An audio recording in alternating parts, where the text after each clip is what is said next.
دوسرا یہ ہے کہ اگر ٹیٹو جسم پر بنوا لیں، کسی نے پوچھا ہے تو سنا ہے لوگ کہتے ہیں کہ نہ اس کی نماز صحیح ہے نہ اس کی نماز جنازہ پڑھنی چاہیے، کیا حکم شرع ہے؟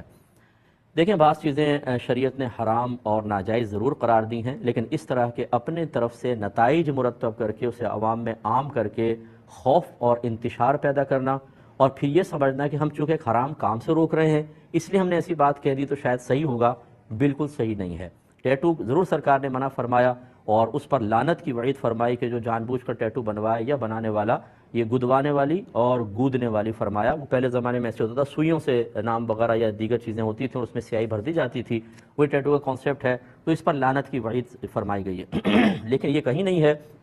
کہ وہ ٹیٹو بنوائے، فرض کر لیں اس نے توبہ بھی نہیں کی، ابھی بھی کہتا میں اور بنواؤں گا، نماز اس کی ٹھیک ہے۔ اگر وہ مسلمان مرا ہے تو نماز جنازہ پڑھنا ہم پر فرض ہے، یہ فرض کفایہ ہے، نہیں پڑھیں گے تو گناہگار ہوں گے۔ یہ دونوں باتیں غلط کہی ہیں، تو جو ہمارے بھائی بہن ٹیٹو بنواتے ہیں وہ نہ بنوائیں، جو بنوانے کا ارادہ رکھتے ہیں وہ اس ارادے پر بھی توبہ کریں، جنہوں نے بنوا لیا ہے وہ بھی توبہ کریں۔ اچھا، پھر یہ بعض اوقات پوچھا جاتا ہے، ضمن عرض کر دیتا ہوں کہ یہ ٹیٹو بنوا لیا، اب ہم نے توبہ کر لیا، کیا اس کو ختم کرنا لازم ہے؟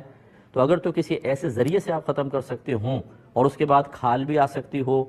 کہ آپ تکلیف اور ضرر محسوس نہ کریں، اس کے کوئی سائیڈ ایفیکٹ نہ ہو، تو یہ بالکل کروا لیں، اور اگر ایسا نہیں ہے تو آپ اس کو رہنے دیں، اللہ کی بارگاہ میں توبہ کر لیں۔ ہاں، یہ ضرور ہے کسی کی نگاہ پڑے اور آپ کو گمان ہو کہ یہ میرے بارے میں بدگمانی کرے گا، تو رفع بدگمانی کے لیے اس کو وضاحت کر دیں کہ میں پہلے کرواتا تھا، توبہ کر لی، اب نہیں کرواتا ہوں، تو اس طرح بدگمانی پیدا نہیں ہوگی۔